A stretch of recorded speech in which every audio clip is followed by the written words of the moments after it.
ಆಕಾಶವಾಣಿ ಸಂಗೀತ ವಿದೂಷಿ ವಸುಧಾ ಶರ್ಮಾ ಅವರೊಂದಿಗೆ ವಿಶೇಷ ಸಂವಾದ. ಇವರೊಂದಿಗೆ ಆಕಾಶವಾಣಿ ಭದ್ರಾವತಿ ಕೇಂದ್ರದ ಮುಖ್ಯಸ್ಥರಾದ ಎಸ್ಆರ್ ಭಟ್. ಪ್ರಣವ ಮೂರುತಿ ಪ್ರಾಣದಾರತಿ ಬೆಳಗಿ ಬೇಡುವೆ ಶುಭಮತಿ. ಪ್ರಣವ ಮೂರುತಿ ಪ್ರಾಣದಾರತಿ ಬೆಳಗಿ ಬೇಡುವೆ ಶುಭಮತಿ. ಚರಣ ಕರ್ಪಣೆ ಮಮ ಸಮರ್ಪಣೆ ಸಾರ್ಥವಾಗಲಿ ತವ ಸ್ತುತಿ. ಪ್ರಣವ ಮೂರುತಿ ಪ್ರಾಣದಾರತಿ ಬೆಳಗಿ ಬೇಡುವೆ ಶುಭಮತಿ. ಕೇಳುಗರೆ, ನೀವು ಈಗ ಒಂದು ಗಣೇಶನ ಸ್ತುತಿಯನ್ನು ಕೇಳ್ತಾ ಇದ್ರಿ. ಯಾರು ಅಂತ ಕುತೂಹಲ ಇರ್ಬೋದು. ಇದನ್ನು ನಿಮಗಾಗಿ ಹಾಡಿ ಕೇಳಿಸ್ತಾ ಇದ್ದವರು ನಮ್ಮ ಸಾಗರ ಹಳೆ ಇಕ್ಕೇರಿಯ ಹಿಂದೂಸ್ತಾನಿ ಶಾಸ್ತ್ರೀಯ ಸಂಗೀತ ಕಲಾವಿದರಾದಂತಹ ವಿದೂಷಿ ವಸುಧಾ ಶರ್ಮಾ ಅವರು ಇಂದು ನಮ್ಮ ಸ್ಟುಡಿಯೋದಲ್ಲಿದ್ದಾರೆ. ವಸುಧಾ ಶರ್ಮಾ ಅವರೇ, ನಮಸ್ಕಾರ. ನಮಸ್ತೆ. ಇದೇ ತಿಂಗಳ 11, 12, 13, 14ನೇ ತಾರೀಕಿನಂದು ಸದ್ಗುರು ಹಿಂದೂಸ್ತಾನಿ ಶಾಸ್ತ್ರೀಯ ಸಂಗೀತ ವಿದ್ಯಾಲಯ ಮತ್ತು ವೇದನಾದ ಪ್ರತಿಷ್ಠಾನದ ಸಹಯೋಗದಲ್ಲಿ ರಾಷ್ಟ್ರೀಯ ಮಟ್ಟದ ಒಂದು ಸಂಗೀತೋತ್ಸವವನ್ನು ಗಾಂಧಿ ಮೈದಾನ ಸಾಗರದಲ್ಲಿ ಆಯೋಜಿಸ್ತಾ ಇದ್ದಾರೆ. ಈ ಒಂದು ಸಂಗೀತೋತ್ಸವಕ್ಕೆ ಸಂಬಂಧಪಟ್ಟ ಹಾಗೆ ಮಾತನಾಡೋದಕ್ಕೆ ಮೊದಲು ಗಾನ ವಿದೂಷಿ ವಸುಧಾ ಶರ್ಮಾ ಅವರು ಹೇಗಾದರೂ ಇವರ ಒಂದು ಸಂಗೀತದ ಪಯಣದ ವಿವರಗಳನ್ನು ಅವರಿಂದನೇ ಕೇಳಿ ತಿಳ್ಕೊತಾ ಹೋಗೋಣ. ಈಗ ವಿದೂಷಿ ವಸುಧಾ ಶರ್ಮಾ ಅವರು ಹೇಗಾದ್ರಿ ಅನ್ನೋದನ್ನು ನಮ್ಮ ಕೇಳೋರಿಗೆ ಹೇಳ್ತಾ ಹೋಗೋಣ. ಅತ್ಯಂತ ಸಾಮಾನ್ಯ ಪುಟ್ಟ ಹಳ್ಳಿಯಲ್ಲಿ ನನ್ನ ಜನನ. ತುಂಬ ವರ್ಷಗಳ ಹಿಂದೆ ಈ ಸಂಗೀತದ ವಾತಾವರಣ ಇಲ್ಲದೇ ಇರುವಂತಹ ಉತ್ತರ ಕನ್ನಡ ಜಿಲ್ಲೆ ಶಿರ್ಸಿ ತಾಲೂಕಿನ ಗೋಳ್ಗೋಡು ಅನ್ನುವ ನನ್ನ ಊರು. ಒಂದು ವಾಹನ ಸೌಲಭ್ಯ ನಮಗೆ ಬಸ್ಸಲ್ಲೋ ಎಲ್ಲೋ ಹೋಗಬೇಕಿದ್ರೆ ನಾವು ಒಂದು 3 ಕಿಲೋಮೀಟ್ರ್ ನಾವು ನಡಿಲೇಬೇಕು ಅಂತ ಕುಗ್ರಾಮ. ಅಲ್ಲಿ ನನ್ನ ಬಾಲ್ಯ. ಮನೆಯಲ್ಲಿ ಸಾಂಪ್ರದಾಯಿಕ ಹಾಡುಗಳು, ನಂತರದಲ್ಲಿ ನಾಟಕ, ಆ ಪರಿಸರದಲ್ಲಿ ಬೆಳೆದೆ ನಾನು. ನಂತರದಲ್ಲಿ ನನ್ನ ತಾಯಿಯವರಿಗೆ ಶಾಸ್ತ್ರೀಯ ಸಂಗೀತವನ್ನು ಕಲಿಸ್ಬೇಕು ಅಂದರೆ ಸಾಂಪ್ರದಾಯಿಕ ಹಾಡುಗಳು, ನಾಟಕದ ನಾಟ್ಯ ಗೀತೆಗಳು, ಸುಗಮ ಸಂಗೀತ ಆ ಥರ ಹಾಡ್ತಾ ಇದ್ದೆ. ಈ ಶಾಸ್ತ್ರೀಯ ಸಂಗೀತ ಹೇಳುವ ಒಂದು ಒಳ್ಳೆಯ ಗಟ್ಟಿಯಾದ ಫೌಂಡೇಶನನ್ನು ಹಾಕಬೇಕು ಅನ್ನುವ ಉದ್ದೇಶ ತಾಯಿಗಿತ್ತು. ಹಾಗೆ ಬೆಳೀತಾ ಬಂತು. ಅಂದರೆ ಹಿಂದೂಸ್ತಾನಿ ಶಾಸ್ತ್ರೀಯ ಸಂಗೀತವನ್ನು ಕುಗ್ರಾಮದಲ್ಲಿ ಇದ್ದು ಕಲಿಯುವಂತಹ ಒಂದು ಅವಕಾಶ ತಮ್ಗೆ ಹೇಗೆ ಬಂತು? ಈ ಉತ್ತರ ಕನ್ನಡ ಜಿಲ್ಲೆ ಸ್ವಲ್ಪ ಹಿಂದೂಸ್ತಾನಿಯ ವಾತಾವರಣ ಇದ್ದೇ ಇದೆ.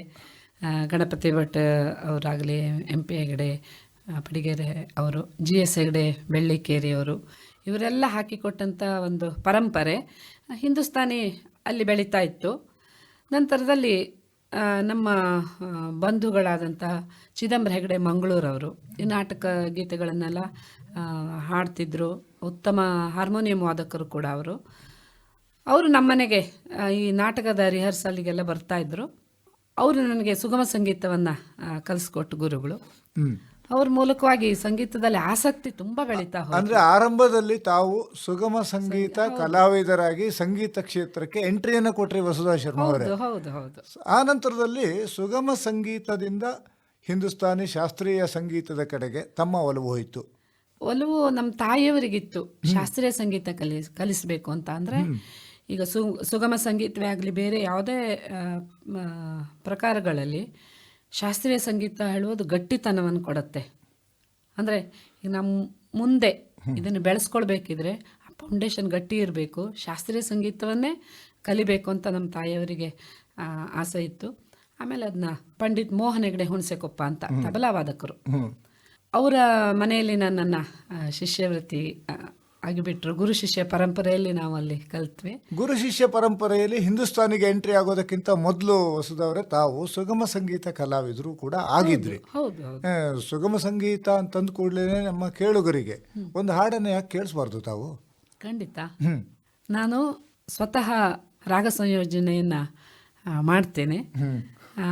ನಾನೇ ರಾಗ ಸಂಯೋಜನೆ ಮಾಡಿದಂತಹ ಒಂದು ವಿ ಸೀತಾರಾಮಯ್ಯ ಅವರ ಒಂದು ಗೀತೆಯ ಒಂದು ಸಾಲನ್ನು ಹಾಡಲಿಕ್ಕೆ ಬಲು ಸೊಗಸು ಬಲು ಸೊಗಸು ಬಲು ಸೊಗಸು ಬಲು ಸೊಗಸು ಈ ನಿನ್ನ ಮಾಯೆ ಇಳೆಯೆಲ್ಲ ತುಂಬಿರುವ ನಿನ್ನ ಛಾಯೆ ಛಾಯೆ ಬಲು ಸೊಗಸು ಬಲು ಸೊಗಸು ಈ ನಿನ್ನ ಮಾಯೆ ಸಾಕು ನನಗೀ ನೆರಳು ಹಿಡಿಯ ನಿನ್ನಯ ಹುರುಳು ಸಾಕು ನನಗೀ ನೆರಳು ಹಿಡಿಯ ನಿನ್ನಯ ಹುರುಳು ಅದರ ತಂಪಿಂಪಿನಲ್ಲಿ ಸುಖಿಸುತ್ತಿರುವೆ ಸಾಕಾರ ಲೋಕ ಲೋಚನ ಭಾಗ್ಯ ನೀನಿರೆ ನಿರಾಕಾರ ನಿರ್ವಯಲ ನೋಡಲಾತುರವೇ ನೋಡಲಾತುರವೇ ಬಲು ಸೊಗಸು ಬಲು ಸೊಗಸು ಬಲು ಸೊಗಸು ಬಲು ಸೊಗಸು ಈ ನಿನ್ನ ಮಾಯೆ. ಅಂದರೆ ಬಲು ಸೊಗಸು ಅಂತ ಹಾಡ್ತಾ ಇದ್ದಂಥ ಸುಗಮ ಸಂಗೀತವನ್ನು ಬಿಟ್ಟು ಹಿಂದೂಸ್ತಾನಿಗೆ ಯಾಕೆ ಬಂದ್ಬಿಟ್ರಿ? ಹಾಗೆ ನಾನು ಸುಗಮ ಸಂಗೀತವನ್ನು ಬಿಟ್ಟೇ ಇಲ್ಲ. ಸುಗಮ ಸಂಗೀತದೊಟ್ಟಿಗೆ ನಿಮ್ಮ ಹಿಂದೂಸ್ತಾನಿ ಗಾಯನವನ್ನು ಕೂಡ ಪ್ರಾರಂಭ ಮಾಡ್ಕೊಂಡ್ರಿ. ಈಗ ಆರಂಭದಲ್ಲಿ ಹೇಳ್ತಾ ಹಾಡನ್ನು ಹಾಡೋಕ್ಕಿಂತ ಪೂರ್ವದಲ್ಲಿ ಹೇಳಿದ್ರಿ ತಾವೇ ಸಂಗೀತ ಸಂಯೋಜನೆಯನ್ನು ಮಾಡಿಬಿಟ್ರಿ ಅಂತ. ಹಾಗೆಯೇ ಸಂಗೀತ ಸಂಯೋಜಕರು ಆಗ್ಬಿಟ್ರಿ. ಹಾಗಿದ್ರೆ ಈ ಶಾಸ್ತ್ರೀಯ ಸಂಗೀತ ಹಿಂದೂಸ್ತಾನಿ ಶಾಸ್ತ್ರೀಯ ಸಂಗೀತಕ್ಕೆ ಪಾದಾರ್ಪಣೆ ಮಾಡಿದ ನಂತರದಲ್ಲಿ ತಾವು ಇದನ್ನು ಇಲ್ಲಿಯವರೆಗೆ ನಿರಂತರವಾಗಿ ಮಾಡ್ಕೊಂಡು ಬರ್ತಾ ಇದ್ದೀರಿ. ಭಾಳಷ್ಟು ಕಡೆಯಲ್ಲಿ ಒಂದು ಮಾತಿದೆ ವಸುಧಾ ಅವರೇ, ನಮ್ಮ ಯಾವುದೇ ಒಂದು ಕ್ಷೇತ್ರದಲ್ಲಿ ಸಾಧನೆ ಮಾಡಬೇಕು ಅಂತಂದರೆ ನಮ್ಮ ಬೆನ್ನ ಹಿಂದೆ ಒಬ್ಬರು ನಿಂತಿರಬೇಕು. ಅದರಲ್ಲಿಯೂ ಕೂಡ ಮುಖ್ಯವಾಗಿ ಹೆಣ್ಣುಮಕ್ಕಳಾದಂಥ ಸಮಯದಲ್ಲಿ ಮದುವೆಯಾಗಿ ಮನೆಗೆ ಬಂದ ನಂತರದಲ್ಲಿ ಸಂಗೀತಕ್ಕೆ ಪ್ರೋತ್ಸಾಹ ಸಿಗೋದು ಕಷ್ಟ ಅನ್ನುವಂಥ ಒಂದು ಮಾತಿದೆ. ತಮಗೆ ಈ ಅನುಭವ ಹೇಗಿದೆ? ನಾನು ಮೊದಲೇ ಹೇಳಿದಂತೆ ಈಗ 40 ವರ್ಷದ ಹಿಂದೆ ಖಂಡಿತವಾಗಿಯೂ ಯಾವ ಸಂಗೀತಗಾರರಿಗೆ ಹೆಣ್ಮಕ್ಳು ಕಲಿತಾರೆ ಅಂದರೆ ಅಷ್ಟು ಸಮಾಜದಲ್ಲಿ ಒಳ್ಳೆಯ ಅಭಿಪ್ರಾಯ ಇಲ್ಲ. ಆದರೆ ನನ್ನ ತಂದೆ ಮತ್ತು ತಾಯಿ ಅವರಿಗೆ ಎದುರಾಗ ನಿಂತು ನನ್ನನ್ನು ಸಂಗೀತ ಕ್ಷೇತ್ರದಲ್ಲಿ ಬೆಳೆಸಲಿಕ್ಕೆ ತುಂಬ ಪ್ರಯತ್ನ ಮಾಡಿದ್ದಾರೆ. ಪಂಡಿತ್ ಮೋಹನ್ ಹೆಗಡೆ ಅವ್ರ ಮನೆಯಲ್ಲಿ ನನ್ನನ್ನು ಶಿಷ್ಯವೃತ್ತಿಗೆ ಬಿಟ್ಟು ಅಂದರೆ ಸುಮಾರು ಎಷ್ಟನೇ ವಯಸ್ಸಿನಲ್ಲಿ ಹಿಂದೂಸ್ತಾನಿಗೆ? ನಾನು 17ನೇ ವರ್ಷದಲ್ಲಿ ನಾನು ಸಂಗೀತ ಕ್ಷೇತ್ರಕ್ಕೆ ಶಾಸ್ತ್ರೀಯ ಸಂಗೀತವನ್ನು ಕಲೀಲಿಕ್ಕೆ ಪಾದಾರ್ಪಣೆ ಮಾಡಿದೆ. ಅಲ್ಲಿ ಪಂಡಿತ್ ಪ್ರಭಾಕರ್ ಭಟ್ ಕೆರೆಕೈ ಅಂತ, ಅಂದರೆ ಪಂಡಿತ್ GS ಹೆಗಡೆ ಬೆಳ್ಳಿಕೇರಿಯವರ ಶಿಷ್ಯರವರು, ಅಗ್ರ ಘರಾನೆಯ ಕಲಾವಿದರು. ಮೋಹನ್ ಹೆಗಡೆ ಹುಣಸೆಕೊಪ್ಪ ದಂಪತಿಗಳು ನನ್ನನ್ನು ಪ್ರಭಾಕರ್ ಭಟ್ ಕೆರೆಕೈ ಅವರಲ್ಲಿ ಸಂಗೀತ ಕಲೀಲಿಕ್ಕೆ ಕರ್ಕೊಂಡು ಹೋದಾಗ ತುಂಬ ಪ್ರೀತಿಯಿಂದ ನನಗೆ ಅಲಂಕಾರ ಅಂದರೆ ಸರೆಗಮವನ್ನು ಹೇಳ್ಕೊಳ್ಲಿಕ್ಕೆ ಪ್ರಾರಂಭ ಮಾಡಿದರು. ಮುನ್ನುಡಿಯನ್ನು ಹಾಕಿದ್ರು, ಗಟ್ಟಿಯಾದ ತಳಹದಿಯನ್ನು ಹಾಕಿದರು ಅವರು. ಆಮೇಲೆ 3 ತಿಂಗಳಲ್ಲಿ ನನ್ನ ಅಂದರೆ ಕಲಿಯ ಹಸಿವು ಅಷ್ಟಿತ್ತು. ಯಾಕೆಂದರೆ ಮನೆಯಲ್ಲಿ ಸಂಗೀತದ ವಾತಾವರಣ, ಆ ಸಂಗೀತದ ರುಚಿ ಹಿಡಿದ ಹಾಗೆ ಕಲಿಬೇಕು ಹೇಳುವ ತುಂಬ ತುಡಿತ ನನ್ನಲ್ಲಿ ಇದ್ದಿದ್ದ ಸಲುವಾಗಿ ಬೇಗ ನಾನು ಅದನ್ನ ಕಲಿತಾ ಇದ್ದೆ. ಮತ್ತು ಏನು ಕಲ್ತಿದ್ದೇನೋ ಅದನ್ನು ಮೋಹನ್ ಹೆಗಡೆ ಅವ್ರ ಮನೆಯಲ್ಲಿ ಪ್ರತಿನಿತ್ಯ ದೊಡ್ಡ ಕಲಾವಿದರು ಬರ್ತಿದ್ರು, ಅವರೊಟ್ಟಿಗೆ ಅಭ್ಯಾಸಗಳು. ಬೇಗನೆ ನನಗೆ ಶಾಸ್ತ್ರೀಯ ಸಂಗೀತದ ಬೆಳೀತಾ ಬಂತು. ಶಾಸ್ತ್ರೀಯ ಸಂಗೀತ ಬೇಗನೆ ಕಲ್ತ್ರಿ ಅಂತ ಅಂದ್ಬಿಟ್ರಿ. ಸಾಮಾನ್ಯವಾಗಿ ಒಂದು ಮಾತಿದೆ, ಸರಿಗಮ ಪದನಿಸ ಸನಿದಪ ಮಗರಿಸ ಮತ್ತು ಸಾಪಾಸ ಕಲಿಯೋದಕ್ಕೇನೆ 1 ವರ್ಷ ಆಗ್ಬಿಡುತ್ತೆ ಅಂತ. ತಾವು ಬೇಗನೆ ಕಲ್ತ್ರಿ ಅಂತಂದ್ರಿ. ಅದರ ಒಂದು ಸಣ್ಣ ಹಿಂದೂಸ್ತಾನಿ ಚೀಸನ್ನು ಯಾಕೆ ಹೇಳಬಾರ್ದು?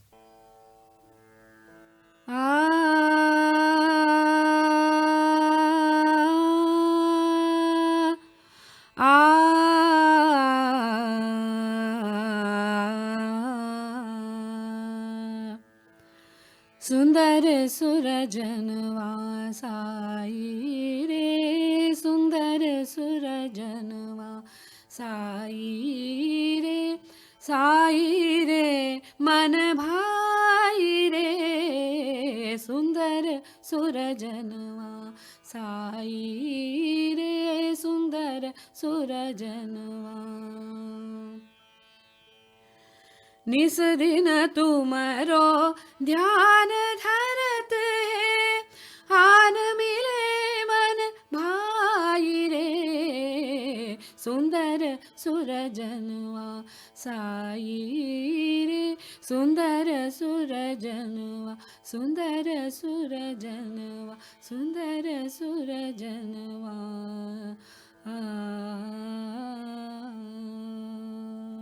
ಸುಂದರ ಸ್ವರ ಜನುಮ ಅಂತ ತಾವು ಸಂಗೀತದಲ್ಲೇನೋ ಹೇಳಿಬಿಟ್ರಿ. ಆ ನಂತರದಲ್ಲಿ ತಮ್ಮ ಒಂದು ಈ ಸಂಗೀತದ ಘಟ್ಟವನ್ನು ಮುನ್ನಡೆಸುವುದಕ್ಕೆ ಮುನ್ನುಡಿಯನ್ನು ಹಾಡಿದಂಥ ಹರಿಕಾರರು ಇರಬೇಕಲ್ವಾ? ಖಂಡಿತವಾಗಿ. ಸಂಗೀತ ಶಾಲೆಗೆ ಸೇರಿದ 3 ತಿಂಗಳಲ್ಲಿ ನನ್ನ ಗುರುಗಳು ನಾನು ಅಷ್ಟು ಬೇಗ ಕಲಿತಾ ಇರುವುದನ್ನು ನೋಡಿ ಈಗೊಂದು ಪರೀಕ್ಷೆ ಅಂತ ಇಟ್ಕೊಂಡ್ರೆ ಇನ್ನೂ ಹೆಚ್ಚಿನ ಸಾಧನೆಯನ್ನು ಮಾಡ್ತಾರೆ. ಅದು ಸಹಜವಾಗಿ ವಿದ್ಯಾರ್ಥಿಗಳ ಗುಣ. ಅಳತೆಗೋಲು. ಹೌದು, ಅಳತೆಗೋಲು.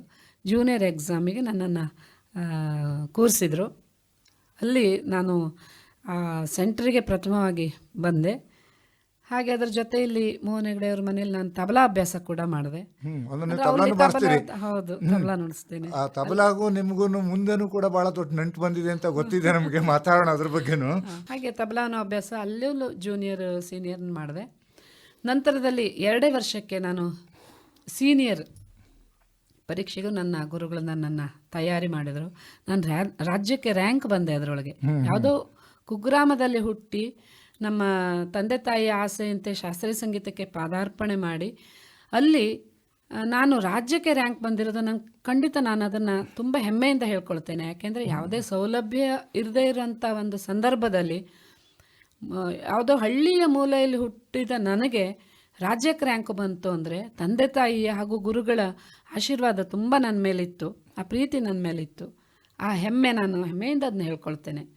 ರಾಜ್ಯಕ್ಕೆ ರ್ಯಾಂಕ್ ಬಂದ್ರಿ, ಸಂಗೀತಾಭ್ಯಾಸ ಮುಂದುವರಿತು. ತಬಲಾಕ್ಕೂ ಮತ್ತು ಮೃದಂಗಕ್ಕೂ ಸಂಬಂಧ ಹೇಗೆ ಬೆಳೀತು? ಸಾಗರದಲ್ಲಿ ನಂದೊಂದು ಪ್ರೋಗ್ರಾಮ್ ಇತ್ತು. ಅಲ್ಲಿ ನಾನು ನನ್ನ ಗುರುಗಳು ಮತ್ತು ತಂದೆ ತಾಯಿ ಜೊತೆಗೆ ಬಂದಿದ್ದೆ. ಬಂದಾಗ ಹಳೆ ಇಕ್ಕೇರಿಯ ನಾರಾಯಣ್ ಶರ್ಮಾ ಅಂತ, ಅವರು ವೇದ ವಿದ್ವಾನ್. ಅವರು ಮೈಸೂರಿನಲ್ಲಿ ವೇದವನ್ನು ಅಭ್ಯಾಸ ಮಾಡಿದವರು. ಮಹಾರಾಜರ ಮುಂದೆ ಅವರ ಗುರುಗಳು ಅವರನ್ನು ವೇದ ಮಂತ್ರವನ್ನು ಹೇಳಿ ಕರ್ಕೊಂಡು ಹೋಗ್ತಿದ್ರು. ಅಷ್ಟು ವಿದ್ವತ್ತಿರೋರು ನಾರಾಯಣ್ ಶರ್ಮಾ ಅಂತ ನನ್ನ ಮಾವನವರವರು. ಅವರು ಮಗನ ಜೊತೆಗೆ ಪ್ರೋಗ್ರಾಮಿಗೆ ಬಂದಿದ್ದರು. ಈ ತನ್ನ ಮೃದಂಗಕ್ಕೆ ಯಾರೋ ಅಡ್ಡಿ ಬರಬಾರ್ದು ಅಂದರೆ, ಈಗ ಮದುವೆಯಾಗಿ ಬಂದ ಪತ್ನಿ ಅದಕ್ಕೆ ಸಹಕಾರ ಇಲ್ಲದೆ ಇದ್ದರೆ ಹೇಗೆ ಬೆಳೆಯುತ್ತೆ ವಿದ್ಯೆ, ಆ ಮನೋಭಾವನೆ ಅವರಲ್ಲಿತ್ತು. ನಮ್ಮ ಮಾವನವರಿಗೂ ಸೊಸೆಯಾಗಿ ಬಂದವಳು ಸಂಗೀತಕ್ಕೆ ಪೂರಕವಾಗಿರಬೇಕು. ನನ್ನ ಪತಿಯವರ ತಂಗಿಯಂದಿರು ಇಬ್ಬರು ಸಂಗೀತವನ್ನು ಹಾಡುವವರು. ಏನು ಪತಿ ಹೆಸರನ್ನು ಹೇಳಬಾರ್ದು ಅಂತ ಏನಾದರೂ ಕಟ್ಟಪ್ಪಣೆ ಇದೆಯಾ? ನರಸಿಂಹಮೂರ್ತಿಯವರು ನನ್ನ ಪತಿ. ಅವರು ಮೃದಂಗವಾದಕರು. ಅವರು ತಮ್ಮ ಅಭ್ಯಾಸಕ್ಕೆ ಅಡ್ಡಿ ಬರಬಾರ್ದು ಅಂತ ಸಂಗೀತದವರೇ ಬೇಕು ಅಂತ ಹುಡುಕ್ತಾ ಇರೋರು. ನಾನು ಸಿಕ್ಕೆ ಅಲ್ಲಿ. ಅಂದ್ರೆ ಕಾರ್ಯಕ್ರಮಕ್ಕೆ ಬಂದು ಜೀವನ ಸಂಗಾತಿ ಆಗ್ಬಿಟ್ರಿ ಆಗಿದ್ರೆ? ಹೌದು ಹೌದು. ತಾವಿಬ್ರು ಒಟ್ಟಿಗೆ ಕಾರ್ಯಕ್ರಮ ಕೊಟ್ಟಿದ್ರಾಗಿದ್ರೆ? ಈಗ ತುಂಬಾ ಸಾವಿರಗಟ್ಲೆ. ಅಲ್ಲ, ಇವಾಗಲ್ಲ, ಮೊದಲ ಕಾರ್ಯಕ್ರಮದಲ್ಲಿ ಅವರು ಮೃದಂಗವಾದಕರು ಅಂತಂದ್ರಿ. ಇಲ್ಲ, ಅವರು ಪ್ರೇಕ್ಷಕರಾಗಿ ಬಂದಿದ್ರು. ಅವರು ಕರ್ನಾಟಕ, ನಾನು ಹಿಂದೂಸ್ತಾನಿ ಪ್ರೋಗ್ರಾಮಿಗೆ ಬಂದವಳು. ಹಾಗೆ ಸಂಬಂಧ ಬೆಳೀತು. 1-2 ತಿಂಗಳೊಳಗೆ ನಮ್ಮ ಮದುವೆ ಆಯಿತು. ಆದರೆ ನಮ್ಮ ಮಾವನವರು ಕೇಳಿದ್ದೇನು ಅಂದರೆ, ವರದಕ್ಷಿಣೆಯಾಗಿ ನಿಮ್ಮ ಮನೆಯಲ್ಲಿರುವ ಸಂಗೀತ ಉಪಕರಣಗಳನ್ನು ನಿಮ್ಮ ಮಗಳ ಜೊತೆ ಕಳಿಸ್ಕೊಡಿ, ಇದೇ ನಮಗೆ ವರದಕ್ಷಿಣೆ. ಅವಳು ಎಷ್ಟು ಕಲಿತಾಳೋ ಅಷ್ಟನ್ನು ನಾವು ಕಲಿಸ್ತೇವೆ. ಅಂದರೆ ಒಂದು ಮಹಿಳೆಗೆ ನಾನು ಹೇಳ್ದಂತೆ ಮದುವೆ ಆದ ನಂತರ ಹೊಸ ಜೀವನ ಅದು. ಅಲ್ಲಿ ನಾನು ಅತ್ಯಂತ ಸುಖವಾಗಿ ಸಂಗೀತವನ್ನು ಬೆಳೆಸ್ಲಿಕ್ಕೆ ನಂಗೆ ಅವಕಾಶ ಮಾಡಿಕೊಟ್ಟು. ಇದು ಬಹಳ ಕಡಿಮೆ ಸಂಖ್ಯೆಯ ಜನರಿಗೆ ಸಿಗುವಂತಹ ಅವಕಾಶ ವಸುಧವ್ರೆ. ಹೌದು. ಯಾಕೆಂತಂದರೆ ನಿಮ್ಮ ಪತಿಯವರು ಸಂಗೀತಕ್ಕೆ ಪ್ರೋತ್ಸಾಹ ಕೊಡೋರು ಬೇಕು ಅಂತ ಹೇಗೆ ಯೋಚನೆ ಮಾಡ್ತಾ ಇದ್ರು, ತಾವೂ ಕೂಡ ಮದುವೆ ಆದ ನಂತರ ಸಂಗೀತ ನಿಲ್ಲಿಸಬಾರದು ಅನ್ನುವಂಥ ಹಠದಲ್ಲಿದ್ರಿ. ಹೌದು. ಸೊ ಈ ಎರಡು ಮೇಳೈಸಿತು. ಮೇಳೈಸಿದ ನಂತರದಲ್ಲಿ ತಾವು ಸಾವಿರಾರು ಕಚೇರಿಗಳನ್ನು ಮತ್ತು ಹಲವಾರು ಕಾರ್ಯಕ್ರಮಗಳನ್ನು ಆಯೋಜಿಸ್ತಾ ಇದ್ದೀರಿ. ಅದು ಕೂಡ ಸಾಗರದ ಹಳೆ ಇಕ್ಕೇರಿ ಅಂತಹ ಒಂದು ಹಳ್ಳಿಯ ಪ್ರದೇಶದಲ್ಲಿ. ಅದು ನಿಮಗೆ ಯಾವ ರೀತಿಯಲ್ಲಿ ಚಾಲೆಂಜಿಂಗ್ ಆಯಿತು? ನಾನು ಮದುವೆ ಆದ ನಂತರ ಸಾಗರಕ್ಕೆ ಬಂದಾಗ ಕರ್ನಾಟಕಿ ವಾತಾವರಣ ತುಂಬ ಇತ್ತು. ಹ್ಮ್. ಅಂದರೆ ಈಗ ಕರ್ನಾಟಕಿ ಸಂಗೀತ ಮತ್ತು ಹಿಂದೂಸ್ತಾನಿ ಸಂಗೀತದ ಎರಡು ಕಣ್ಣುಗಳಿದ್ದಂಗೆ. ಹೌದು. ಅದನ್ನು ಸಮಾನವಾಗಿ ನಾವು ಇವತ್ತಿನವರೆಗೂ ನೋಡ್ಕೊಂಡು ಬರ್ತಾ ಇದ್ದೇವೆ. ನನ್ನ ಕುಟುಂಬದಲ್ಲಿ ಹಾಗೆ ಇದೆ. ನಮ್ಮ ಮನೆಯವ್ರು ಮೃದಂಗಿಷ್ಟು ಕರ್ನಾಟಕ, ನಾನು ಹಿಂದೂಸ್ತಾನಿ ಗಾಯಕಿ. ಎರಡನ್ನೂ ಸಮಾನವಾಗಿ ನಾವು ಗೌರವಿಸ್ತಾ ಇದ್ದೇವೆ. ಹಾಗಿದ್ದಾಗ ಈ ಸಂಗೀತ ಕಾರ್ಯಕ್ರಮಗಳಿಗೆ ಅತಿ ವಿರಳ ಪ್ರೇಕ್ಷಕರು. ಹೌದು. ಹಾಗೂ ನನ್ನ ಸಂಗೀತವನ್ನು ನಾನು ಬೆಳೆಸ್ಕೊಳ್ಳಿಕ್ಕೆ ಒಂದು ಬೇಕು, ಪ್ರೇಕ್ಷಕರು ಬೇಕು, ವೇದಿಕೆನೂ ಬೇಕು. ಆಗ ನನಗನ್ಸಿದ್ದು ನಾನು ಒಂದು ಸಂಗೀತ ಶಾಲೆಯನ್ನು ಪ್ರಾರಂಭ ಮಾಡಬೇಕು. ಅಂದರೆ ನನ್ನ ಗುರು ಪರಂಪರೆಯಿಂದ ಬಂದಿದ್ದು GS ಹೆಗ್ಡೆ ಬೆಳ್ಳಿಕೇರಿಯವರು, ಪಂಡಿತ್ GS ಹೆಗ್ಡೆ ಬೆಳ್ಳಿಕೇರಿಯವರು.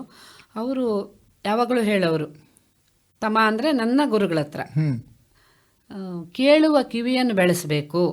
ಈಗ ನಾವು ಹೇಗೆ ಹಾಡ್ತೇವೋ ಅದನ್ನು ಆಲೈಸ್ಲಿಕ್ಕೂ ಜನ ಬೇಕು, ಆ ಕೇಳುವ ಕಿವಿಯನ್ನು ರೆಡಿ ಮಾಡಬೇಕು ಅಂತ ಅವ್ರು ಹೇಳ್ತಿದ್ರು. ನನ್ನ ಮನಸ್ಸಿನಲ್ಲಿ ಅದು ಇತ್ತು. ಆಮೇಲೆ ಈಗ ನೀವು ಹೇಳಿದ್ರಿ ಸುಗಮ ಸಂಗೀತದವ್ರು ಹೇಗೆ ಶಾಸ್ತ್ರೀಯ ಸಂಗೀತಕ್ಕೆ ಬಂದ್ರಿ ಅಂತ. ನಾನು ಇಲ್ಲಿ ಆ ಮಾತನ್ನು ಹೇಳ್ತೇನೆ. ಚಿಕ್ಕ ಚಿಕ್ಕ ಸುಗಮ ಸಂಗೀತದ ಹಾಡುಗಳನ್ನು ಕಲಿಸ್ತಾ ಈ ಶಾಸ್ತ್ರೀಯ ಸಂಗೀತದ ರುಚಿಯನ್ನು ಅವರಿಗೆ ಹಚ್ಚಿಸ್ತಾ ಬಂದೆ. ನಾನು ಒಂದೇ ಸಾರಿ ನಾನು ಶಾಸ್ತ್ರೀಯ ಸಂಗೀತವನ್ನು ಮಕ್ಕಳಿಗೆ ಪ್ರಾರಂಭ ಮಾಡಲಿಲ್ಲ, ಆಗ್ತಾನೂ ಇರಲಿಲ್ಲ. ಅದು ಸರಿಗಮ ಪದ ನಿಸ ಸನ್ನಿಧಪ ಮಗರಿಸ ಅಂತಂದ್ರೆ ಬರೋದೇ ಇಲ್ಲ. ಅದೇ ನೀವು ಒಳ್ಳೆಯ ಒಂದು ಸುಗಮ ಸಂಗೀತ ಹೇಳ್ಕೊಡ್ತೀನಿ ಅಂತ ಜನ ಬಂದ್ಬಿಡ್ತಾರೆ. ಒಂದೇ ದಿವಸ ಬಂದರು ಮಕ್ಕಳು, ಹೇಳ್ಕೊಟ್ಟೆ. ಎರಡನೇ ದಿವಸ ನಿಧಾನವಾಗಿ ಸಾ ಹೇಳಿಸಿದೆ. ಹಾಗೆ ಅದು ಬೆಳೀತಾ ಬಂತು. ಅಂದ್ರೆ ಸುಗಮ ಸಂಗೀತದೊಟ್ಟಿಗೆ ಸಾಪಸವನ್ನ ಹೇಳ್ಕೊಟ್ಬಿಟ್ರಿ. ಹೌದು. 4 ಜನ ಇರುವ ಸಂಗೀತ ಶಾಲೆ ಈಗ 25ನೇ ವರ್ಷಕ್ಕೆ 14,000ಕ್ಕಿಂತನೂ ಇಲ್ಲಿಯ ವಿದ್ಯಾರ್ಥಿಗಳ ಸಂಖ್ಯೆ. ಹೊರಗಡೆ ತುಂಬ ಮಕ್ಕಳು ಇಲ್ಲಿ ಕಲಿತರು. ಹೊರಗಡೆ ಅವರು ಆ ಸಂಗೀತದ ಜೊತೆಗೆ ಜೀವನ ಮಾಡ್ತಿದ್ದಾರೆ, ಬೇರೆ ಬೇರೆ ಕ್ಲಾಸ್ಗಳನ್ನು ಮಾಡ್ತಿದ್ದಾರೆ, ಪ್ರೋಗ್ರಾಮ್ಗಳನ್ನು ಕೊಡ್ತಿದ್ದಾರೆ. ಸಂತೋಷ ಇದೆ. ಸಂಗೀತದ ಗುರುಗಳು ತಾವಾದ್ರಿ. ಈಗ ಆರಂಭದಲ್ಲಿ ಕಲಿತಂತಹ ನೀವು ಈಗ ಸಂಗೀತ ಗುರುಗಳಾಗಿ ಸಂಗೀತ ಶಾಲೆಯನ್ನು ನಡೆಸ್ತಾ ನಿರಂತರವಾಗಿ 25 ವರ್ಷದ ಒಂದು ಪಯಣವನ್ನು ಮಾಡಿದ್ದೀರಿ. ಈ 25 ವರ್ಷದ ಪಯಣದಲ್ಲಿ ತಾವೇ ಹೇಳಿದಾಗ್ಲೇ 4 ವಿದ್ಯಾರ್ಥಿಗಳು ಇದ್ದಂಥವರು ಈಗ 14,000ದಷ್ಟು, ಅಂದರೆ ಒಂದು ರೀತಿಯಲ್ಲಿ ದೇಶವ್ಯಾಪಿ ಆಗಿದ್ದಾರೆ ಅಂತ ಅನ್ಕೋತೀನಿ. ಖಂಡಿತವಾಗಿ ದೇಶದ ಎಲ್ಲೆಡೆ ನಮ್ಮ ವಿದ್ಯಾರ್ಥಿಗಳು ಸಂಗೀತವನ್ನು ಹರಡ್ತಾ ಇದ್ದಾರೆ. ಮತ್ತು ಅಂತಾರಾಷ್ಟ್ರೀಯ ಮಟ್ಟದ ಪರೀಕ್ಷೆಗಳಲ್ಲಿ ಮೊದಲಿಗರಾಗಿ ಬರ್ತಾ ಇದ್ದಾರೆ. ತಮ್ಮನ್ನು ತಾವು ಗುರುತು ಮಾಡ್ಕೊಂಡಿದ್ದಾರೆ. ಅದರೊಟ್ಟಿಗೆ ನನಗೆ ತಾವು ಒಂದು ಕಡೆಯಲ್ಲಿ ಸುಗಮ ಸಂಗೀತ ಅಂತ ಹೇಳ್ತಾ ಇದ್ರಿ, ಇನ್ನೊಂದು ಕಡೆಯಲ್ಲಿ ಶಾಸ್ತ್ರೀಯ ಸಂಗೀತ, ಅದರಲ್ಲೂ ಹಿಂದೂಸ್ತಾನಿ ಅಂತ ಹೇಳ್ತಿದ್ರಿ, ಇನ್ನೊಂದು ಕಡೆಯಲ್ಲಿ ಕರ್ನಾಟಕ ಸಂಗೀತ ಅಂತ ಹೇಳ್ತಿದ್ರಿ. ಇದು 3 ಏನು ಪ್ರಕಾರ? ಭಾರತೀಯ ಸಂಸ್ಕೃತಿಯ ಪ್ರತೀಕ ಇವು. ಈಗ ಹಾಡುವ ಶೈಲಿ ವ್ಯತ್ಯಾಸ ಇರ್ಬೋದು, ಅದರ ನಾದ ಒಂದೇ. ಇದನ್ನು ಎಲ್ಲರೂ ಈಗ ಈ ಕರ್ನಾಟಕ ಹೀಗೋ ಹಿಂದೂಸ್ತಾನಿ ಹೀಗೋ ಹೇಳುವುದಕ್ಕಿಂತನೂ ಸಮನ್ವಯವಾಗಿ ಈ 2 ಪ್ರಕಾರಗಳನ್ನು ನೋಡಿಬಿಟ್ರೆ ಇದರಷ್ಟು ಸುಂದರ ಯಾವುದೂ ಇಲ್ಲ. ಈಗ ಇಷ್ಟೆಲ್ಲ ಸುಂದರವಾಗಿದೆ ಅಂತಂದರೆ, ಈಗ 25 ವರ್ಷ ಯಾವುದೇ ಸಂಸ್ಥೆಗಿರಲಿ ಸಂಘಕ್ಕಿರಲಿ ಅದು ಒಂದು ಸಣ್ಣದಾದಂಥದ್ದಲ್ಲ ವಸುಧಾವ್ರೆ. ಈಗ 25 ವರ್ಷದ ತಾವು ಒಂದು ಕಾರ್ಯಕ್ರಮವನ್ನು ಕೂಡ ವಿಶೇಷವಾಗಿ ಆಯೋಜಿಸಿದ್ದೀವಿ ಅಂತ ಕೇಳಿದ್ವಿ. ಏನು ಮಾಡ್ತಾ ಇದ್ದೀರಿ? ಇಲ್ಲಿ ಒಂದು ಸ್ಮರಣ ಸಂಚಿಕೆ ಅಂದರೆ ಬೆಳ್ಳಿ ಹೆಜ್ಜೆಗಳು. ನಾವೇನು 25 ವರ್ಷದಿಂದ ಏನೇನು ಮಾಡಿದ್ವಿ ಅಂದರೆ, ನಾವೊಂದು ವೇದನಾದ ಪ್ರತಿಷ್ಠಾನ, ನನ್ನ ಮಾವನವರಾದ ವೇದ ವಿದ್ವಾನ್ ನಾರಾಯಣ ಶರ್ಮಾ ಅವರ ನೆನಪಿನಲ್ಲಿ ವೇದನಾದ ಎನ್ನುವ ಒಂದು ಪ್ರತಿಷ್ಠಾನ ಅದನ್ನು ಪ್ರಾರಂಭ ಮಾಡಿ ಅದರ ಅಡಿಯಲ್ಲಿ ಈ ಸಂಗೀತ ಶಾಲೆ ನಡೀತಾ ಇದೆ. ವೇದಕ್ಕೆ ಮತ್ತು ನಾದಕ್ಕೆ ಸಮಾನವಾದ ಒಂದು ಸ್ಥಾನವನ್ನಿಟ್ಟು ವೇದ ವಿದ್ವಾನರಿಗೆ ಸನ್ಮಾನಗಳು ಆ ರೀತಿ, ಮತ್ತು ಸಂಗೀತ ಕರ್ನಾಟಕ ಮತ್ತು ಹಿಂದೂಸ್ತಾನಿಯನ್ನು ಸಮಾನವಾಗಿ ನೋಡಿ 25 ವರ್ಷದಿಂದ 2001ರಿಂದ ಪ್ರಾರಂಭ ಆಗಿದೆ. ಅಲ್ಲಿಂದ ಇಲ್ಲಿವರೆಗೆ 450ಕ್ಕೂ ಹೆಚ್ಚು ಕಲಾವಿದರುಗಳು ಇಲ್ಲಿ ಭಾಗವಹಿಸಿದ್ದಾರೆ. ಅದಕ್ಕೆ ನೀವು ವೇದನಾದ ಸಮ್ಮೇಳನಕ್ಕೆ ಕೊಟ್ಟಂತಹ ಹೆಸರು ಕೂಡ ಪಂಚವಿಂಶ. ಪಂಚವಿಂಶ ಹೌದು. 25ನೇ ವರ್ಷಕ್ಕೆ. ಹೌದು. ಸಾಮಾನ್ಯ ನಾವು ಬೆಳ್ಳಿ ಹಬ್ಬ, ಚಿನ್ನದ ಹಬ್ಬ ಈ ತರ ಹೇಳ್ತೀವಿ, ಆದ್ರೆ ತಾವು ಅದನ್ನು ಆ ರೀತಿ ಇಟ್ಟಿಲ್ಲ. ತಮ್ಮ ಕಾರ್ಯಕ್ರಮಕ್ಕೂ ಕೂಡ ತಾವು ಇಟ್ಟಿರುವಂತಹದ್ದು ಪಂಚವಿಂಶ ಅಂತ ಇಟ್ಟಿದ್ದೀರಿ. ಅದನ್ನು ಕೂಡ ಈ ತಿಂಗಳಲ್ಲೇ ನಡೆಸ್ತಾ ಇದ್ದೀರಿ ಅಂತ ಅಂದ್ಕೊಂಡಿದ್ದೀನಿ. ಜನವರಿ 11, 12, 13, 14ನೇ ತಾರೀಕಿನಂದು ಸಾಗರದ ಗಾಂಧಿ ಮೈದಾನದಲ್ಲಿ ಈ ಕಾರ್ಯಕ್ರಮ ನಡೀತದೆ. ಸಾಗರದ ಗಾಂಧಿ ಮೈದಾನದಲ್ಲಿ ಈ ಕಾರ್ಯಕ್ರಮ ನಡೀತಿದೆ ಅಂತ ನಮ್ಮ ಕೇಳುಗರಿಗೆ ಹೇಳಬೇಕು. ಇದು ಕೇವಲ ರಾಜ್ಯ ಮಟ್ಟದ್ದಲ್ಲ, ರಾಷ್ಟ್ರೀಯ ಮಟ್ಟದ ಸಂಗೀತ ಉತ್ಸವವನ್ನು ತಾವು ಮಾಡ್ತಾ ಇದ್ದೀರಿ. ಹೌದು. ರಾಷ್ಟ್ರೀಯ ಮಟ್ಟದ್ದು ಅಂತಂದು ಕೂಡ ನಮ್ಮ ಕೇಳುಗರಿಗೆ ಕುತೂಹಲ ಇರುತ್ತೆ, ರಾಷ್ಟ್ರೀಯ ಮಟ್ಟದಲ್ಲಿ ಯಾರ್ಯಾರು ಬರ್ತಾರೆ ಈ ಕಾರ್ಯಕ್ರಮಕ್ಕೆ ಅಂತ. ಇಲ್ಲಿ ನಾನು 11ನೇ ತಾರೀಕಿನ ದಿವಸ ಮಧ್ಯಾಹ್ನ ಶ್ರೀಧರ್ ನಾಯ್ಡು ಅವರ ಸ್ಯಾಕ್ಸೋಫೋನ್ ವಾದನ ಇದೆ. ಆಮೇಲೆ ಸಂಜೆ ಪ್ರಿಯಾ ಪುರುಷೋತ್ತಮ್ ಅವರು ಮುಂಬೈಯಿಂದ ಬರ್ತಾ ಇದ್ದಾರೆ, ಅವರ ಗಾಯನ ಇದೆ. ನಂತರದಲ್ಲಿ ಜಸ್ರಂಗಿ ಹೇಳುವ ವಿಶಿಷ್ಟವಾದ ಒಂದು ಗಾಯನ ಶೈಲಿ, ಅಲ್ಲಿ ರಿಂದನಾ ರಹಸ್ಯ ಅವರು ಇಬ್ಬರು ಹಾಡ್ತಾ ಇದ್ದಾರೆ. ಆಮೇಲೆ 12ನೇ ತಾರೀಕಿನ ದಿವಸ ಮಧ್ಯಾಹ್ನ ತೇಜಸ್ವಿನಿ ವೆರ್ಣೇಕರ್ ಅಂತ ವಾರಣಾಸಿಯಿಂದ ಬರ್ತಾ ಇದ್ದಾರೆ, ಅವ್ರು ಹಾಡ್ತಾರೆ. ಸಂಜೆ MS ಸುಬ್ಬಲಕ್ಷ್ಮಿ ಅವರ ಮೊಮ್ಮಕ್ಕಳಾದಂತಹ ಐಶ್ವರ್ಯ ಸೌಂದರ್ಯ ಅವರ ಕರ್ನಾಟಕ ಶಾಸ್ತ್ರೀಯ ಸಂಗೀತ ಇದೆ. ನಂತರದಲ್ಲಿ ನಾನು ವಸುಧಾ ಶರ್ಮಾ ನಾನು ಹಾಡ್ತಾ ಇದ್ದೇನೆ. 13ನೇ ತಾರೀಕಿನ ದಿವಸ ಮಧ್ಯಾಹ್ನ ಇಲ್ಲಿ ವಿಶೇಷವಾಗಿ ವಿದ್ಯಾರ್ಥಿಗಳಿಗೆ ಅನುಕೂಲ ಆಗಲಿ ಅಂತ ವಿದ್ಯಾರ್ಥಿಗಳಿಂದ ಸಂತ ಸಂಗೀತ ಹೇಳುವ ಒಂದು ಕಾರ್ಯಕ್ರಮ, ಅಂದರೆ ಎಲ್ಲ ಸಂತರುಗಳ ಹಾಡುಗಳನ್ನು ನಾಟ್ಯದ ಮೂಲಕ ಸಂಭಾಷಣೆಯ ಮೂಲಕ ಅದು ನಡೆಯುತ್ತೆ. ಪಂಡಿತ್ ಮೋಹನ್ ಹೆಗಡೆ ಹುಣಸೆಕೊಪ್ಪ ಅವರು ಅದು ನಡೆಸ್ಕೊಡ್ತಾರೆ. ನಂತರದಲ್ಲಿ ಸಂಜೆ ವಿದುಷಿ ಸಂಗೀತ ಕಟ್ಟಿಯವರ ಗಾಯನ ಇದೆ. ರಾತ್ರಿ ಶಾಹಿದ್ ಪರ್ವೇಜ್ ರಾಷ್ಟ್ರಮಟ್ಟದ ಸಿತಾರ್ ವಾದಕರು ಮುಂಬೈಯಿಂದ ಬರ್ತಾ ಇದ್ದಾರೆ. 14ನೇ ತಾರೀಕಿನ ದಿವಸ ಮಧ್ಯಾಹ್ನ ಕರ್ನಾಟಕ ಹಿಂದೂಸ್ತಾನಿ ಅಂದರೆ ಕೊಳಲು ಗಾಯನ ಜುಗಲ್ಬಂದಿ ಸಿದ್ಧಾರ್ಥ್ ಬೆಳ್ಮಣ್ಣು ಮತ್ತು ಅಮಿತ್ ನಾಡಿಗ್ ಅವರದ್ದು ನಡೀತಾ ಇದೆ. ರಾತ್ರಿ ಪ್ರವೀಣ್ ಗೋಡ್ಕಿಂಡಿ ಹಾಗೂ ಷಡಜ್ ಗೋಡ್ಕಿಂಡಿ ಅವರ ಯುಗಳ ಕೊಳಲು ವಾದನಕ್ಕೆ ವಿಶೇಷವಾಗಿ ಸುಖದ್ ಮುಂದೆ ಹೇಳುವ ಪಖಾವಾಜ್ ವಾದಕರು ಬರ್ತಾ ಇದ್ದಾರೆ. ರಾತ್ರಿ ಮಂಜುಷಾ ಪಾಟೀಲ್ ಅವರ ಗಾಯನ ಇದೆ. ಈ ಎಲ್ಲ ಕಾರ್ಯಕ್ರಮಗಳ ಜೊತೆ ನೀವೆಲ್ಲರೂ ಆಸಕ್ತರು ಬರಬೇಕು ಅಂತ ನಾನು ಕೇಳ್ತೇನೆ. ಹೌದು, ರಾಷ್ಟ್ರೀಯ ಸಂಗೀತೋತ್ಸವ ಪಂಚವಿಂಶ ಗಾಂಧಿ ಮೈದಾನ ಸಾಗರದಲ್ಲಿ ನಡೀತಾ ಇದೆ. ಹೌದು. ಸಣ್ಣ ಒಂದು ತಾಲೂಕಾ ಪ್ರದೇಶದಲ್ಲಿ ತಾವು ಈ ಒಂದು ರಾಷ್ಟ್ರೀಯ ಸಂಗೀತೋತ್ಸವವನ್ನು ಏರ್ಪಡಿಸ್ತಾ ಇದ್ದೀರಿ. ಇದರಲ್ಲಿ ಎಲ್ಲ ರೀತಿಯ ಕಲಾವಿದರು, ಎಲ್ಲ ವಾದ್ಯಗಳು, ಎಲ್ಲ ರೀತಿಯ ನಾಟ್ಯ ಪ್ರಪಂಚ, ನೀವೇ ಹೇಳಿದಾಗ ಅಲ್ಲಿ ನಾಟ್ಯ ಸಂಗಮ ಇದೆ, ಇದನ್ನೆಲ್ಲವನ್ನು ನೋಡೋದಕ್ಕೆ ಅವಕಾಶವನ್ನು ಕಲ್ಪಿಸ್ಕೊಡ್ತಾ ಇದ್ದೀರಿ. ಹೌದು. ಎಲ್ಲವೂ ಉಚಿತವಾಗಿರುತ್ತಾ? ಉಚಿತವಾಗಿರುತ್ತೆ. 4 ದಿವಸಗಳು ಕೂಡ ಊಟ ಉಪಚಾರಗಳಿರುತ್ತೆ. ನಂತರದಲ್ಲಿ ದೂರದಿಂದ ಬರುವವರಿಗೆ ಉಳಿಯುವ ವ್ಯವಸ್ಥೆಯನ್ನು ಮಾಡ್ತೇವೆ. ಇದೆಲ್ಲವೂ ಕೂಡ ಸಾಗರದ ಸಹೃದಯ ಸಂಗೀತ ಆಸಕ್ತರು ಅಭಿಮಾನಿಗಳಿಂದ ನಡೆಯುತ್ತೆ. ಅದರೊಟ್ಟಿಗೆ ತಮಗೆ ಭಾರತ ಸರ್ಕಾರ, ರಾಜ್ಯ ಸರ್ಕಾರವು ಕೂಡ ಸಹಯೋಗದಲ್ಲಿ ನಡೆಯುತ್ತೆ. ಹೌದು. ಇಷ್ಟೆಲ್ಲ ಮಾಡ್ತಾ ಇದ್ದೀರಿ ಅಂತಂದಾಗ ತಾವು ಈ ಒಂದು ಬೆಳ್ಳಿ ಹಬ್ಬ ಇಲ್ಲ ತಮ್ಮದೇ ಭಾಷೆಯಲ್ಲಿ ಹೇಳಿದ್ರೆ ಪಂಚವಿಂಶ ಕಾರ್ಯಕ್ರಮಕ್ಕೆ ಈಗಾಗಲೇ ಯೋಚನೆಗಳನ್ನು ಮಾಡ್ಕೊಂಡಿದ್ದೀರಿ. ರಾಷ್ಟ್ರ ಮಟ್ಟದ ಕಲಾವಿದರು ಬರ್ತಾ ಇದ್ದಾರೆ. ಇದೆಲ್ಲವೂ ಕೂಡ ನಿಮಗೆ ಯಶಸ್ವಿಯಾಗಿ ನಡೀಲಿ ಅನ್ನೋದು ನಮ್ಮ ಹಾರೈಕೆ. ವಸುಧಾ ಧನ್ಯವಾದ. ತಾವು ಭಾವಗೀತೆ ಇರಲಿ ಅಥವಾ ಹಿಂದೂಸ್ತಾನಿ ಶಾಸ್ತ್ರೀಯ ಸಂಗೀತ ತಮ್ಮದೇ ಇಷ್ಟವಾದಂಥದ್ದಿರ್ಬೋದು. ನಾವು ಸಾಮಾನ್ಯವಾಗಿ ಹೇಳುವಂಥದ್ದು ಇದೆ ಅಂತಂದರೆ ಸಂಕ್ರಾಂತಿ, ಇದು ಸಂಕ್ರಮಣದ ಪರ್ವಕಾಲ. ಅಂದರೆ ಸೂರ್ಯ ತನ್ನ ದಿಕ್ಕನ್ನು ಬದಲಿಸುವಂತಹ ಕಾಲ. ವಸುಧಾ ಅವರೇ, ಸಾಮಾನ್ಯವಾಗಿ ತಾವೂ ಕೂಡ ಈ ಒಂದು ರಾಷ್ಟ್ರೀಯ ಹಬ್ಬವನ್ನು ಅಥವಾ ಸಂಗೀತೋತ್ಸವವನ್ನು, ಸಂಗೀತ ನಾಟ್ಯೋತ್ಸವವನ್ನು ಸಂಕ್ರಾಂತಿಯ ಸಂದರ್ಭದಲ್ಲೇ ಆಯೋಜಿಸ್ತಾ ಬಂದಿರಿ. ಇದಕ್ಕೆ ಏನಾದರೂ ಇತಿಹಾಸ ಇದೆಯಾ? 25 ವರ್ಷದಿಂದನೂ ಇದು ಸಂಕ್ರಾಂತಿ ಸಮಯದಲ್ಲೇ ನಡೆಯುತ್ತೆ ಈ ಸಂಗೀತೋತ್ಸವ. ಯಾಕೆಂದರೆ ಇದು ನನ್ನ ತವರು ಮನೆಯ ಬಳುವಳಿ. ಅಲ್ಲಿ ಸಂಕ್ರಮಣದಲ್ಲಿ ಸಂಕ್ರಾಂತಿಯ ದಿವಸ ಅಹೋರಾತ್ರಿ ಸಂಗೀತ ಕಾರ್ಯಕ್ರಮ ನಡೀತಾ ಇತ್ತು.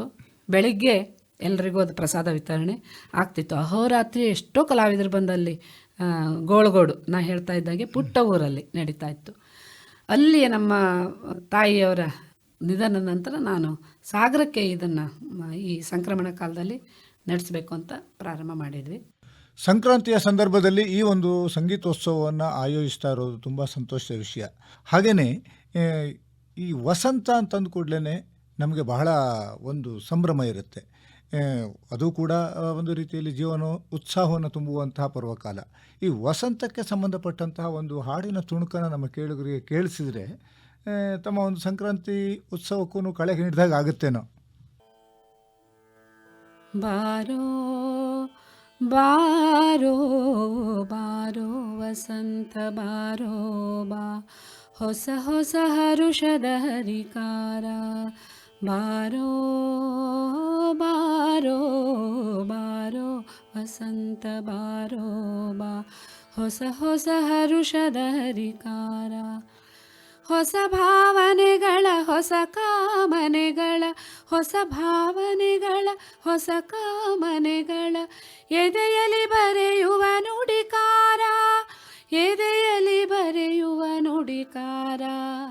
ಬಾರೋ ಬಾರೋ ಬಾರೋ ವಸಂತ ಬಾರೋ ಬಾ, ಹೊಸ ಹೊಸ ಹರುಷದ ಹರಿಕಾರ, ಹೊಸ ಹೊಸ ಹರುಷದ ಹರಿಕಾರ, ಹೊಸ ಹೊಸ ಹರುಷದ ಹರಿಕಾರ. ಸಾಮಾನ್ಯವಾಗಿ ಪ್ರಕೃತಿಗೆ ವಸಂತ ಅಂತಂದ ಕೂಡಲೇ ಆ ವಸಂತ ಮಾಸದ ಆಗಮನವೇ ಬಹಳ ವಿಜೃಂಭಣೆಯಿಂದ ಇರುತ್ತೆ.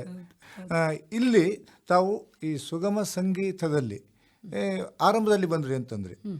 ತಾವೇನಾದ್ರು ಈ ಸುಗಮ ಸಂಗೀತದಲ್ಲಿ ಹಾಡುವಂತಹ ಹಾಡುಗಳನ್ನು ಹಿಂದೂಸ್ತಾನಿ ಗಾಯನದಲ್ಲಿ ಹಾಡುವಂತಹ ಪ್ರಯತ್ನವನ್ನು ಮಾಡಿದ್ರ? ನಾನು ಸುಗಮ ಸಂಗೀತವನ್ನಲ್ಲ, ನಾನು ಭಗವತ್ಪಾದ ಶಂಕರಾಚಾರ್ಯರ ಸ್ತೋತ್ರಗಳನ್ನು, ಇನ್ನೂ ಅನೇಕ ಸಂಸ್ಕೃತ ಸ್ತೋತ್ರಗಳನ್ನು ಹಿಂದೂಸ್ತಾನಿ ಶೈಲಿಯಲ್ಲಿ ನಾನು ಅಳವಡಿಸಿದ್ದೇನೆ. ಅದರದ್ದು ಒಂದು 30 ರಾಗಗಳನ್ನು ಒಳಗೊಂಡಂತಹ ಬಂದಿಶಿನ ಒಂದು ಗ್ರಂಥ ಕೂಡ ಬಿಡುಗಡೆಯಾಗಿದೆ. ಅಂದ್ರೆ ಸಾಮಾನ್ಯವಾಗಿ ನಾವು ಸ್ತೋತ್ರ ಅಂತ ಅಂದ್ಕೊಂಡ್ರೆ ನಿಮ್ಮ ಮಾವನವರ ತರದಲ್ಲಿ ವೇದ ಪಠಣದಲ್ಲಿಯೇ ಕೇಳಿದಂತಹ ಒಂದು ಅನುಭವಗಳಿರುತ್ತೆ. ಅದನ್ನು ಹೇಗೆ ನೀವು ಮಂತ್ರ ಪಠಣವನ್ನ ಹಿಂದೂಸ್ತಾನಿಯಲ್ಲಿ ಹೇಗೆ ಅಳವಡಿಸಿದ್ರಿ? ನಾನೀಗ ಅದು ಹಾಡಿ ತೋರಿಸ್ತೇನೆ. ಅಂದರೆ ಈ ಎಲ್ಲ ಸ್ತೋತ್ರಗಳು ಒಂದು ಛಂದಬದ್ಧವಾಗಿದ್ದಿದ್ದು, ಅದನ್ನು ನಾನು ರಾಗಗಳನ್ನು ಹಾಡ್ತೇನೆ ಇಲ್ಲಿ. ಅಂದರೆ ಕೆಲವು ನಮ್ಮ ಶಾಸ್ತ್ರೀಯ ಸಂಗೀತದ ಬಂದಿಷ್ಗಳು ಕಾಲಕ್ರಮೇಣ ಗುರುಗಳಿಂದ ಶಿಷ್ಯರಿಗೆ ಅದು ದಾಟಿಸುವಾಗ ಎಲ್ಲೋ ಆ ಶಬ್ದಗಳಲ್ಲಿ ವ್ಯತ್ಯಾಸ ಆಗಿ ಬೇರೆ ಅರ್ಥಗಳು ಬರುವಂತಹ ಬಂದಿಷ್ಗಳು ಇರೋ ಸಲುವಾಗಿ ಈ ಸಂಸ್ಕೃತ ಬಂದಿಷ್ಗಳು ಸ್ವಲ್ಪ ಜನರಿಗೆ ಮುಟ್ಟುವಲ್ಲಿ ಬೇಗ ರೀಚ್ ಆಗತ್ತೆ ಹೇಳುವ. ತಾವೇ ಆರಂಭದಲ್ಲಿ ಹೇಳ್ತಾ ಇದ್ದಾಗಲೇ ಕೇಳುವ ಕಿವಿಗಳನ್ನು ಜಾಸ್ತಿ ಮಾಡ್ತಾ ಇದ್ದೀರಿ.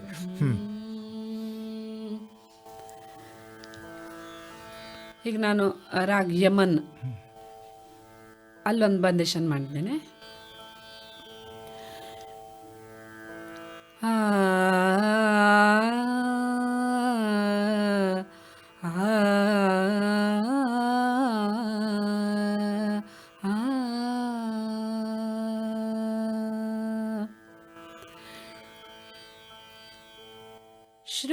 ಶ್ರುತೀನಾಂ ಅಗಮ್ಯೆ ಸುವೇದಾಗಮಜ್ಞಾ ಮಹಿಮ್ನೋ ನ ಜಾನಂತಿ ಪಾರಂ ತವಾಂಬ ಶ್ರುತೀನಾಂ ಅಗಮ್ಯೆ. ಇದೊಂದು ಜಪ್ತಾಲದ ಬಂದಿಶು. ನಾದ ಬ್ರಹ್ಮಮಯೀಂ ಪರಾತ್ಪರತರಾಂ, ನಾದ ಬ್ರಹ್ಮಮಯೀಂ ಪರಾತ್ಪರತರಾಂ, ನಾನಾರ್ಥ ತತ್ವಾತ್ಮಿಕಾ ನಾದ ಬ್ರಹ್ಮಮಯೀಂ.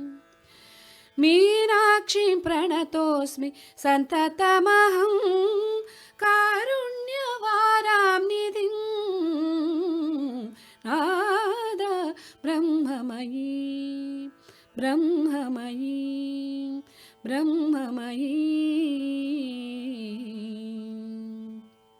ಈ ತರಹದಲ್ಲಿ 30 ರಾಗಗಳನ್ನು ಅಳವಡಿಸಿರಿ ಅಂತಂದ್ರಿ. ಹಾಗೇನೆ ತಾವು ಸುಗಮ ಸಂಗೀತ ಕಲಾವಿದರು ಹೌದು, ಅದರೊಟ್ಟಿಗೆ ಬಹಳಷ್ಟು ಮಕ್ಕಳ ಗೀತೆಗಳನ್ನು ಕೂಡ ತಾವು ಹಾಡಿದ್ದೀರಿ.